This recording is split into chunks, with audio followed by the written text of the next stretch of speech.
my wife kept saying she needed space. I thought she meant emotionally. Then one morning, I woke up to a moving truck outside and found her loading my guitar, my father's watch, and my entire wardrobe into it. When I asked what was happening, she said, "I found someone who makes me feel alive again." I let her leave. Then I froze all our joint accounts, called the police about the theft, and moved on with someone who actually knew what loyalty meant. I'm a simple guy. Been working HVAC since I was 20. I live in a modest ranch-style house outside Fort Worth, Texas. I don't ask for much. Just peace at home, a cold beer on Friday nights, and someone who's got my back. For 8 years, I thought Julie was that someone. We met through a mutual friend. I wasn't even looking for anything serious. But she was funny, warm, and real, or at least, that's how she came off back then. We hit it off fast. Got married after 2 years. Life wasn't always smooth, but I thought we were solid. I paid the bills, did my part, stayed faithful. That last part, loyalty, was everything to me. The problem started about a year ago. She started pulling back.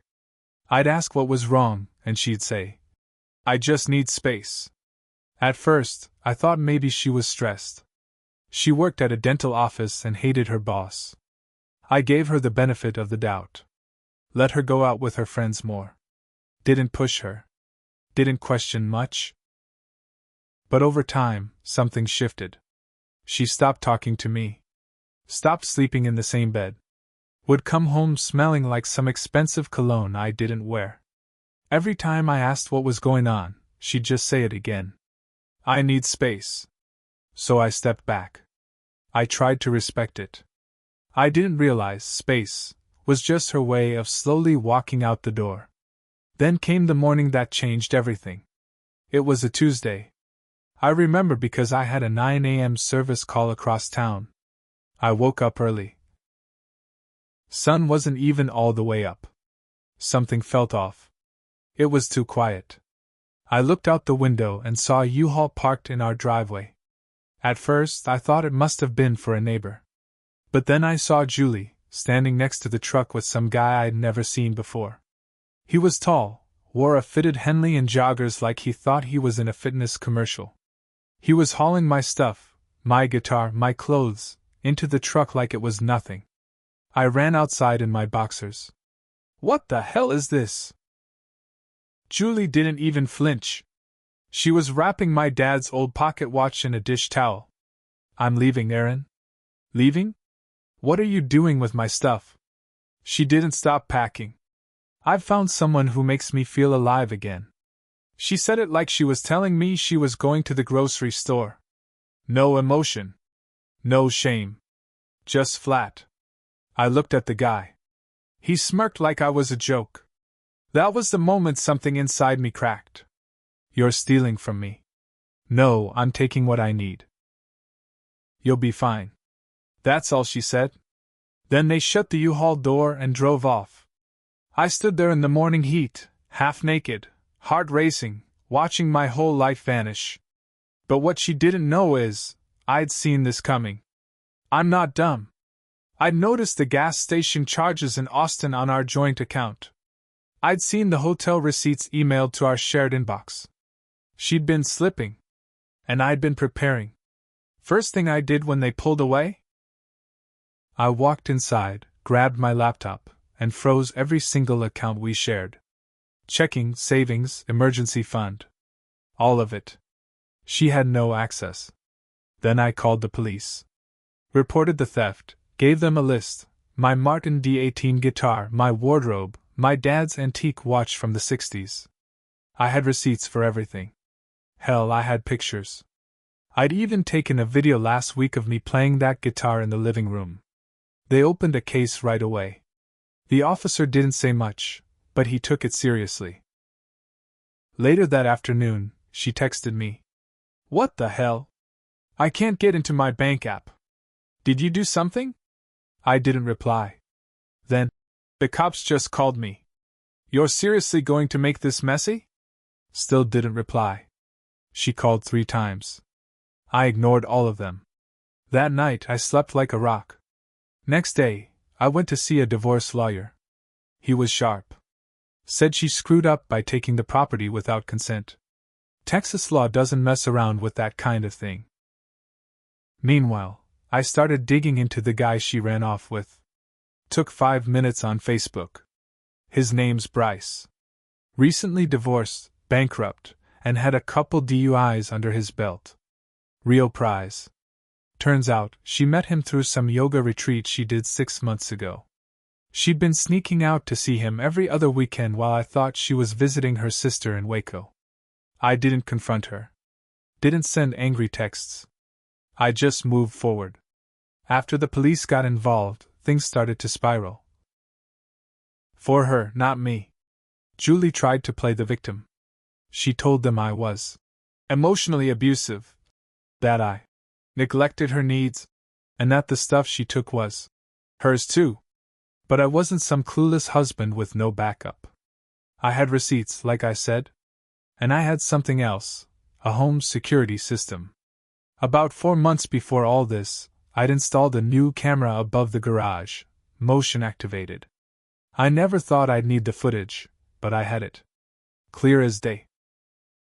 Her and Bryce loading my personal property into that truck. I emailed it straight to the officer working the case. Within hours, Julie's story fell apart.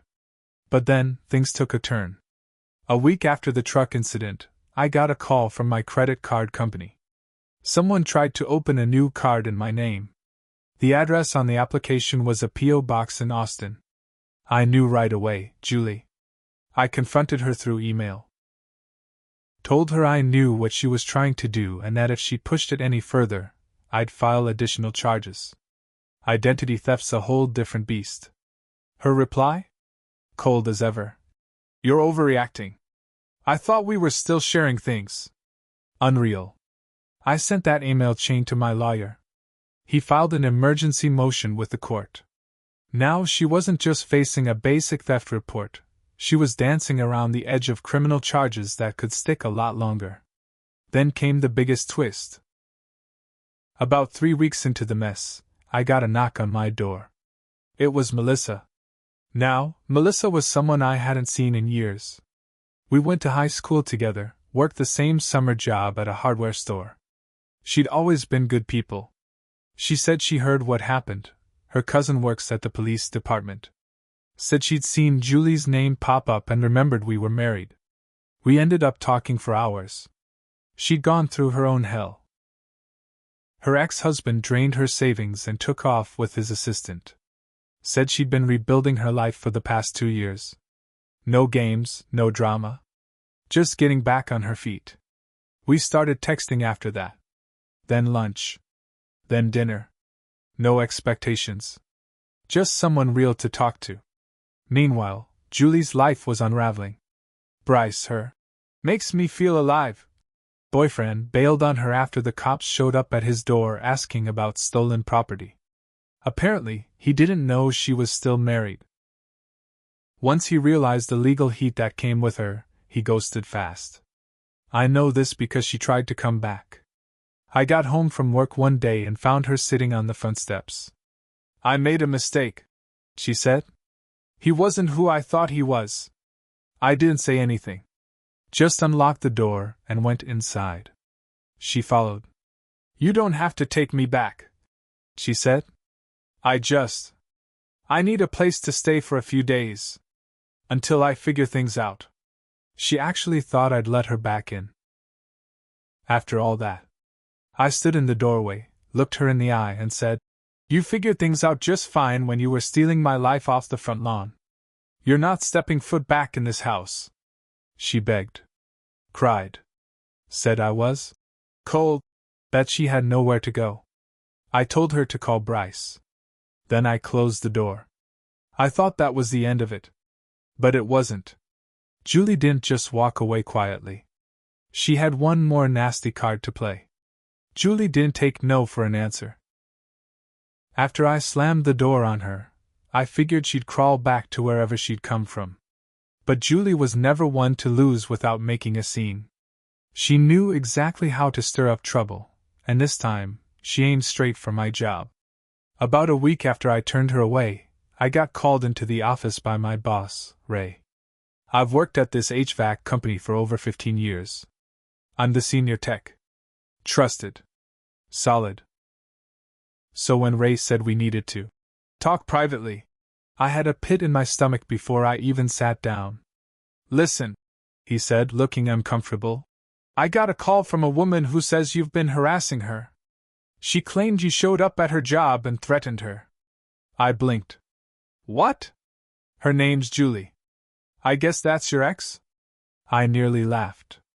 I haven't seen her since she tried to move back in. I didn't even know where she was working. Ray nodded slowly. I figured. She sounded off. But we had to check. I showed Ray the police report, the email chain, even a screenshot of her last text begging to come back. She's trying to mess with me, I said, because she's got nothing left. Ray patted the folder and said, Then you've got nothing to worry about. I left that office angry, but more than that, I felt violated. She couldn't ruin my life with lies, so she tried to ruin my name. And the worst part? It almost worked. Melissa was the only reason I stayed grounded through it. She showed up that night with takeout and a six-pack. No advice, no pity, just company. I didn't realize how much I needed that. But Julie wasn't done yet. 2 days later, I noticed someone had keyed my truck. Deep, messy scratches all down the driver's side door. A word carved into the paint. Liar.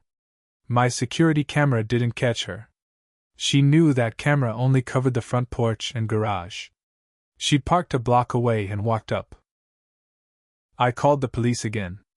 Added it to the case. But unless someone saw her, there wasn't much they could do. Still, it went in the report. Then came the worst hit. My dad's watch, the one she stole? She pawned it. She didn't even try to hide it. The pawn shop owner kept records, and when the cops traced it, her ID was on the form. They called me when they recovered it. The officer handling my case sounded tired when he said, She's digging her own grave. I went to pick it up the same day. The guy behind the counter handed it to me wrapped in a tissue. It was scratched, dirty, but still ticking. I almost cried right there. And maybe that should have been the last straw. But then something happened that changed everything, again. Julie got arrested. Not just for the watch. Not just for the truck theft. Turns out, she tried the same stunt with Bryce. After he dumped her, she broke into his apartment and trashed the place. Took his laptop, his speakers, and some signed football jersey he wouldn't shut up about on Instagram. Bryce pressed charges. So now, Julie had 2 theft cases open and a restraining order. I got a notice from the court saying I might be called in as a witness for the new case too, since it showed pattern of behavior. I sat on the edge of my bed that night, staring at that old watch in my hand. I thought about my dad. About how he always said, Some people don't break. They rot. Julie didn't break. She rotted. Slowly, piece by piece. And I wasn't done. There's still one thing I haven't told you. Something I found in her old email account that made my blood run cold. So, here's where it went from bad to straight up insane. After Julie got arrested for trashing Bryce's apartment, I thought things would finally calm down. But I was wrong. See, while we were still married, we had shared everything. Accounts, streaming services, even a family email account for bills and travel. I hadn't touched that email since she left, but while digging through old records for court stuff, I logged back in. That's when I found it. Tucked between old Home Depot receipts and airline tickets was a folder labeled Backup. I almost skipped over it. But I clicked. Inside were screenshots. Hundreds of them. Messages between her and Bryce. Between her and her sister. Her best friend. Some were from months before she left me. It was worse than I expected. She wasn't just planning to leave. She was setting me up. In one message to her sister, she wrote, If I take his dad's watch and his clothes and make it look like I was desperate, I think he'll snap. I need him to. The divorce will go easier if he gets violent. She was trying to bait me into hitting her. Into exploding. Into doing something she could use against me in court. There were messages about false claims she planned to make. About looking up lawyers who specialized in emotional abuse. She even asked a friend how to fake anxiety symptoms for court. My hands were shaking. My stomach turned. I dodged something darker than I ever realized. I called my lawyer that night and sent him everything. He called me back an hour later and said, "We're adding this to the record. All of it." But it didn't stop there. 3 days later, Julie somehow found out I had accessed the email. She sent me one last message from a new account. "You're making a mistake. We could have figured this out. I'm still the best thing that ever happened to you." I didn't respond. I forwarded it to my lawyer. Then I blocked her everywhere. But deep down, I knew she wasn't going to stop. People like Julie don't just disappear. They wait. They plot. They circle back. So I made a decision. It was time to make sure she couldn't touch me, or anyone else, again. That meant exposing every last thing she tried to bury. I took all those emails and screenshots and built a full timeline, every lie, every setup, every threat she made behind my back. My lawyer said we had enough to file a counterclaim in the divorce. But I wasn't just after a clean break anymore. I wanted the court to see the real Julie. I wanted her exposed. And I wanted to make sure no one else ever had to go through what I did. So I filed a motion to have the divorce trial go to open court instead of private arbitration. That meant everything, every message, every lie, every recorded phone call, would be part of public record. Julie tried to fight it. Her new lawyer argued it would humiliate her. The judge didn't care. He said if you wanted privacy, you should have acted like someone worth protecting. Court day came, and she showed up dressed like she was heading to church. All white. Pearl earrings. Hair perfect. But she looked thinner. Older. That fake confidence she always carried was gone. Melissa came with me. She sat in the back, quiet. Supportive. Julie kept trying to make eye contact with me. I didn't look at her once. My lawyer laid everything out. Emails, police reports, pawn shop receipts, pictures of the damage to my truck, her texts begging to come back, and her plans to get me to snap. Then he dropped the bomb. "We also have evidence," he said, "that she attempted to open a line of credit using my client's social security number after she had already moved out. That is federal fraud." Her lawyer stammered something about mental distress, but the judge cut him off. "I've seen enough. You'll return all property. You'll receive none of the shared assets. And the court will report the fraud charge to the proper authorities." Julie's face cracked. And right there, in front of everyone, she stood up and said, "He doesn't deserve any of this. He's not the victim. He just sat there like a coward and let me fall apart." The judge banged the gavel. "That's enough. That was the last time I saw her. After the trial, she was ordered to pay back what she pawned. She got no part of the house, no savings, nothing." She was also charged in Austin for the break-in at Bryce's. Last I heard, she was doing community service and living with a cousin. But here's the part one never tells most people. I did make mistakes. I saw signs early on. I ignored my gut. I gave her space when I should have drawn a line. I let love blind me to what she really was. And I lost a piece of myself in the process. But I got something back, too. Peace. Respect. And someone who actually values loyalty. Melissa and I didn't rush anything. We dated for a long while, slow and careful. We both had our scars. But we were honest about them. A year later we got married. Small ceremony. No drama. Just people who cared. And every time I pass that U-Haul rental spot I smile a little. because Julie thought she was packing up my life and driving off with it. But all she did was take out the trash.